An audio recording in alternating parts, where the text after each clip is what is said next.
जिंदगी प्यार का गीत है, उसे हर दिल को गाना पड़ेगा।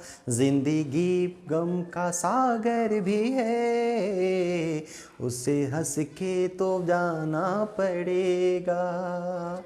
नमस्कार दोस्तों, तो कैसे हैं आप सब लोग। उम्मीद करते हैं कि आप बिल्कुल अच्छे से होंगे। आपकी परीक्षा दिन प्रतिदिन नज़दीक आती जा रही है और इसमें कोरोना भी अपना पांव पसार रहा है, परंतु आप हार नहीं मानेंगे। आप अपना काम नियम पूर्वक और पूरे विधिवत तरीके से करते रहिए, क्योंकि आपके इस जंग में सरकार तो आपके साथ है, ये है आपके माता पिता का आशीर्वाद भी आपके साथ है और हम लोग भी आपके साथ हैं, ताकि आप घर बैठे आसानी से तैयारी कर सके। चलिए आज देखते हैं कि आज हम लोग क्या पढ़ने वाले हैं। इसके पिछले वाले वीडियो में हम लोग 3.4 का क्वेश्चन नंबर 1 पूरी बना चुके हैं। क्वेश्चन नंबर 2 का फर्स्ट और सेकेंड क्वेश्चन हम लोग बना चुके हैं और आज हम लोग क्वेश्चन नंबर 2 का थर्ड क्वेश्चन बनाने की कोशिश करेंगे। तो थर्ड क्वेश्चन हमसे कहता क्या है। थर्ड क्वेश्चन में आपसे कहा गया है कि 2 अंकों की संख्या, कम से कम 2 अंकों की संख्या, ठीक है। जैसे आप मान लीजिए कि आप लेते हो 25, तो 25 में आप ये क्या है आपका इकाई का अंक है और ये क्या है आपका दहाई का अंक है। तो 5 इकाई यानी 5 और 2 दहाई यानी 20, दोनों को जोड़ेंगे तो क्या मिलेगा 25। ये हो गया आपकी संख्या। तो 2 अंकों की संख्या, तो संख्या बनाने के लिए हमें क्या चाहिए, अंक चाहिए। तो सबसे पहले हम लोग अंक मान लेते हैं, क्योंकि इसमें अंक है ये नहीं है। तो लिखेंगे क्या, माना कि इकाई का अंक इज इक्वल टू एक्स, इकाई अर्थात पीछे वाला, तथा दहाई का अंक अर्थात ये y हमारा हो गया, ठीक है। ये हमने लिख दिया इकाई अंक का x और दहाई का अंक y। इसके बाद लिखेंगे वास्तविक संख्या। चूंकि जब हमारे पास इकाई का अंक है, दहाई का अंक है, तो संख्या तो बना ही सकते हैं, क्योंकि देखिए वास्तविक संख्या क्या होगा, इकाई जोड़ दहाई, जैसे हमने यहाँ किया। तो आप कहेंगे सर 10 कहाँ से आया, तो दहाई का अर्थ होता क्या है बाबू, तो दहाई का अर्थ 10 होता है, इसलिए 10y। चूंकि दहाई का मान y है तो 10 के साथ किस में गुना जाएगा, y में जाएगा। तो 10y + x ये हो गई आपकी वास्तविक संख्या। फिर आपसे कहा गया है कि इस संख्या के, जो ये संख्या बनाया है, जो मिलकर इस संख्या के अंकों का योग, जो अंक है ना आपका, ये x और ये y, इकाई और दहाई, इनका योग 9 है। तो देखिए यहाँ पे हमने लिखा है y + x = 9। ये इकाई और ये क्या हो जाएगा हमारा दहाई। तो यहाँ अंक की बात हो रही है, उसके जो अंक आपने माने हैं वो उसका योग 9 होना चाहिए अंक का, इसीलिए हमने यहाँ पे 10 नहीं दिया है, ठीक है। इसका अंक का योग आपका 9 है, तो जो अंक है ये और ये दोनों का योग कितना होना चाहिए, 9। अर्थात अगर आप क्वेश्चन बनाते हैं तो x y का मान निकालने के बाद दोनों को जोड़िए, अगर जोड़ने पर आपका 9 आ जाता है तो इसका मतलब कि आपने बिल्कुल सही बनाया है। तो यहाँ तक तो कोई दिक्कत नहीं है। अब आपसे कहा जा रहा है प्रश्न में, पुनः प्रश्न से, मैंने लिखा यहाँ पे पुनः प्रश्न से, इस संख्या का, इस जो संख्या है इस संख्या का 9 गुना, आइए लिख लेते हैं प्रश्न से, 9 गुना 10y + x। इस संख्या का 9 गुना और संख्या के अंकों को पलटने पर, संख्या के अंकों को पलटने पर, हैंग है तो हैंग कर देना है, y होने या xy हैने कर देंगे, तो क्या हो जाएगा देखेंगे 10x + y। पलटने पर प्राप्त संख्या, जो संख्या बना है वो 2 गुने के बराबर है, तो इसमें क्या कर दिए हम 2 से गुना कर देंगे, 2 गुने के बराबर है। अब इसको सॉल्व करेंगे तो हमारा समीकरण नंबर 2 आसानी से निकल जाएगा। देखिए कैसे, 9 दहा के कितना होता है 90y, 9 दहा के 90y, 9 से x में गुना कीजिए क्या हो जाएगा 9x, फिर 10x को 2 से करेंगे 10 गुना क्या हो जाएगा 20x, फिर 2 से y में कीजिए क्या होगा 2y। अब हम क्या करेंगे, इसको खींच के इधर ला देंगे या फिर उसको खींच के उधर ले जाएंगे, सबको खींचेंगे ताकि जात में जात मिला सके, ठीक है ना। तो मिलाने के लिए तो जैसे 90y ज्यों का त्यों, इसका जात भाई हेदे है 2y प्लस में बराबर के उस पार, नदी उस पार, खींच के बुला लेंगे आओ है करे, तो क्या हो जाएगा -2y। अच्छा अब बचा है 9x, कथी में है प्लस में, इसका जात भाई हेदे है बराबर के उधर प्लस में है 20x है, तो है कथी होगा -20x। बचा कौन चीज 0, कुछ तो बचा नहीं ना, उधर से सब खींच के इधर कर लिए तो उधर बचा कौन चीज लड्डू बचा। अब क्या करेंगे, इसका हिसाब किताब कर लेंगे। देखिए 90 y आ 2 गो वाई, एक जात का है तो 90 गो वाई में से 2 गो वाई घट गया तो क्या बचेगा बताइए, 88 वाई बचेगा ना। अच्छा 9x और 20x एक जाति का है, माइनस ज़्यादा है कि प्लस, माइनस ना तो चिन्ह लगेगा माइनस का। अब 20x में से 9 गो घट गया क्या बचेगा बताइए, 11x बचेगा, इजिकल टू क्या हुआ 0। अब आप कहेंगे समीकरण 2 हो गया सर, ना आगे बढ़ाइए। क्यों, आपको बताए थे कि कटने वाला हो और कॉमन निकलने वाला हो ना तो वो कर लीजिएगा, थोड़ा सा सवाल आपका इजी हो जाता है। तो यहाँ कॉमन निकलेगा, 11 के पढ़ा में यो है, 11 के पढ़ा में यो है, तो 11 को कॉमन कर लेंगे तो 11 के पढ़ा 11 8 88 वाई माइनस 11 तो बाहर आ चुका है, बचा कौन सी x इज इक्वल टू 0।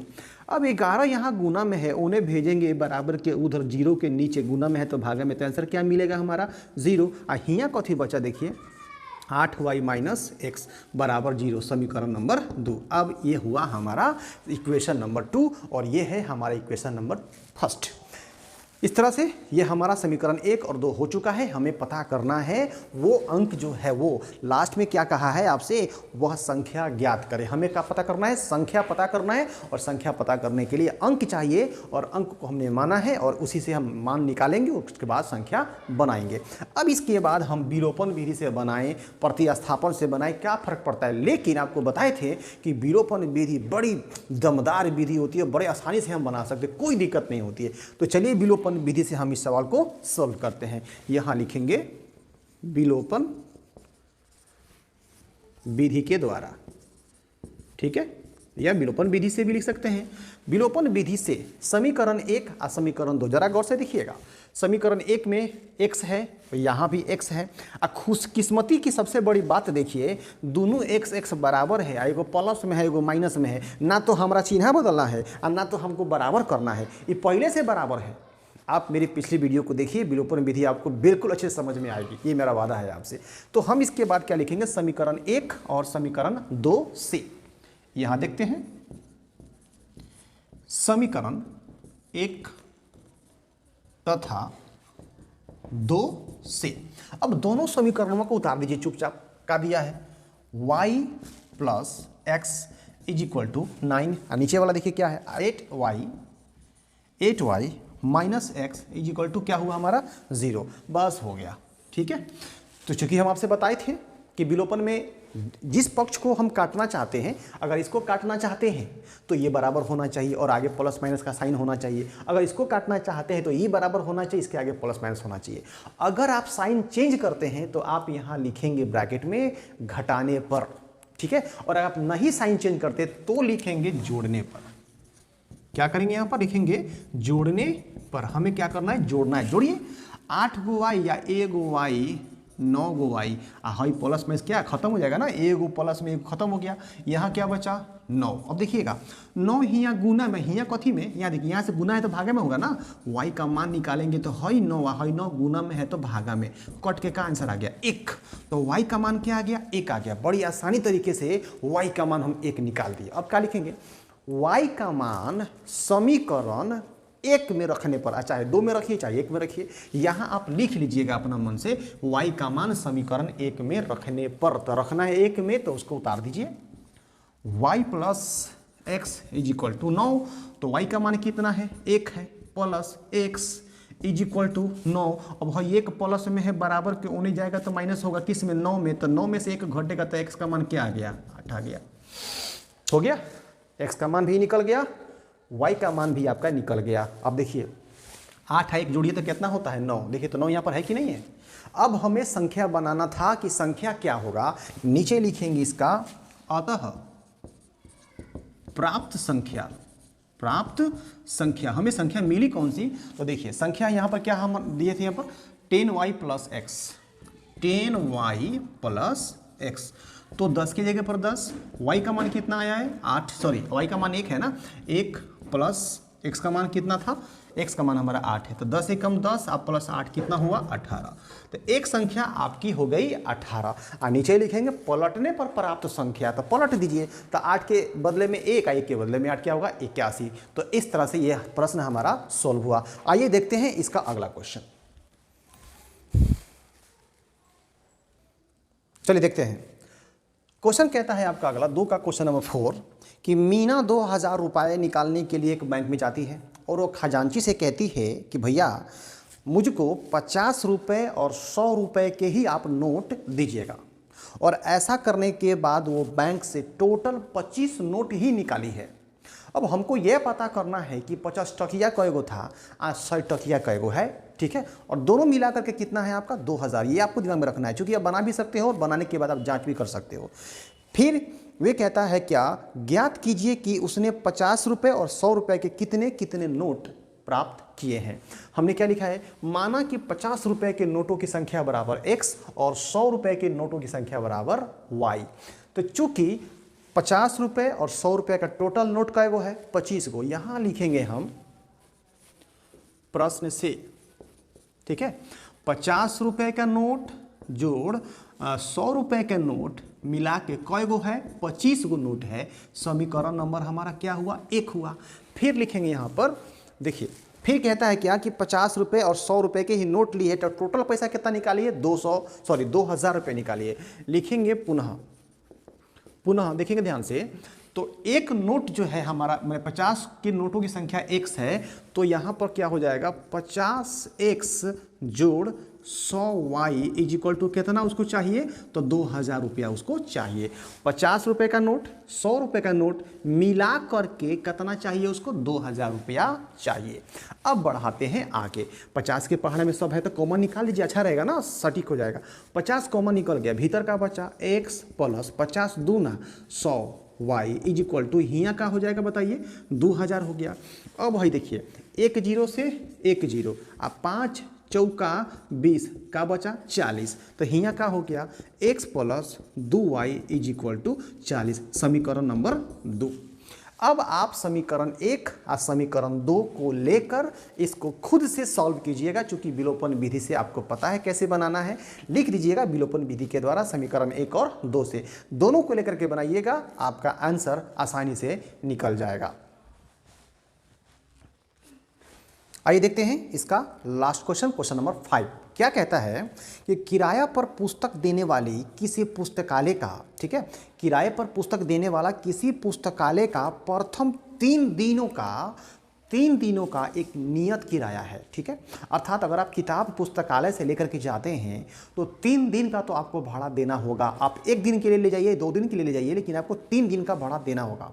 लेकिन अगर 3 दिन के अलावा अगर आप किताब रख लेते हैं, कि आप बोले कि हम आपको 2 दिन में या 3 दिन में लाकर दे देंगे, लेकिन आप किताब को 5 दिन के बाद मिले गए, तो आपसे 2 दिन का पैसा एक्स्ट्रा जोड़ करके लिया जाएगा। यही प्रावधान इसमें लगाया गया है। कहा गया है क्या कि किसी पुस्तकालय पर पुस्तक देने वाले की उसका प्रथम 3 दिन का एक नियत किराया है, तथा उसके बाद प्रत्येक अतिरिक्त दिन का किराया अलग से है। अब सरिता ने 7 दिनों तक एक पुस्तक रखने के लिए 27 रुपया अदा किया है। तो ये हमारे पहला शर्त मिला। लिखेंगे यहाँ क्या पहली शर्त से, क्या पहला शर्त है, तो 7 दिनों के लिए, फर्स्ट में हमारा क्या है 7 दिनों के लिए, 7 दिनों के लिए आधा रुपए, ठीक है। 7 दिनों के लिए कितना रुपया अदा किया गया है, तो 27 रुपया आपको दिया गया है, ठीक है, पुस्तकालय को। तो ध्यान से देखिएगा, 7 दिनों के लिए 27 रुपया दिया गया है, जिसमें आपका 3 दिनों का नियत किराया लिखा गया। माना कि पुस्तकालय का 3 दिनों का, ठीक है ना, 3 दिनों का नियत किराया कितना है आपका 100 रुपया। 3 दिन का x है और अतिरिक्त का क्या माना है, y माना है। तो यहाँ पर हमने क्या लिखा, पहला शर्त में कि 7 दिनों के लिए आधा रुपया कितना है 27 रुपया है। तो ये रहा x, तो x मतलब क्या हुआ 3 दिन। तो 7 दिन के लिए में 3 दिन, x क्या इंडिकेट कर रहा है 3 दिन का किराया। तो 3 दिन बचा कितना आपका 4 दिन, तो x प्लस 4y, ठीक है। y क्या है अतिरिक्त है, यानी 4 दिन एक्स्ट्रा किताब रखी जा रही है। तो 4y इज इक्वल टू कितना हो गया 27। समीकरण नंबर आपका ये रहा 1। इसके बाद क्या आपसे कहा जा रहा है, अगला सर देखेंगे कि सुशी ने एक पुस्तक 5 दिनों तक रखने के लिए 21 रुपया दिया है। सुशी जो है वो एक किताब को रखने के लिए 5 दिनों तक वो रखी है, तो 21 रुपया दी है। यहां लिखेंगे दूसरी शर्त से, दूसरी शर्त क्या है हम उसकी 5 दिनों के लिए से, यहां पे लिखे ना 7 दिनों के लिए, 5 दिनों के लिए, 5 दिनों के लिए आधा रुपया, ठीक है ना। क्या है हमारा 5 दिनों के लिए 21 रुपया वो दे करके गई है। तो x क्या इंडिकेट किया हुआ है देख सकते हैं आप, 3 दिन का किराया। तो 3 दिन 5 दिन में से खत्म हो गया, बचा कितना 2, तो 2 किस में गुना होगा, y में, क्योंकि अतिरिक्त किराया 1 दिन का y है तो 2 दिन एक्स्ट्रा है तो क्या हो जाएगा बोलिए, 2y इज इक्वल टू कितना होगा 21। समीकरण नंबर हमारा क्या हुआ 2। ये रहा समीकरण number 1, x plus 4y plus बराबर 27, और ये समीकरण 2 x plus 2y is equal to 21। अब आप इन दोनों समीकरणों को लेकर अपने इच्छा से, अपने हिसाब से विलोपन विधि से या फिर प्रतिस्थापन विधि से आप इसका आंसर निकाल सकते हैं। तो आपको x और y का मान पता चल जाएगा। जब पता चल जाएगा तो आप नीचे लिखिएगा, अतः प्रथम 3 दिनों का किराया जो x का आंसर आया वो होगा, और अतिरिक्त किराया जो होगा वो आपका y का हो जाएगा। आई होप कि आपको ये वीडियो अच्छे से समझ में आई होगी। चलिए मिलते हैं अगले चैप्टर में, तब तक के लिए जय हिंद।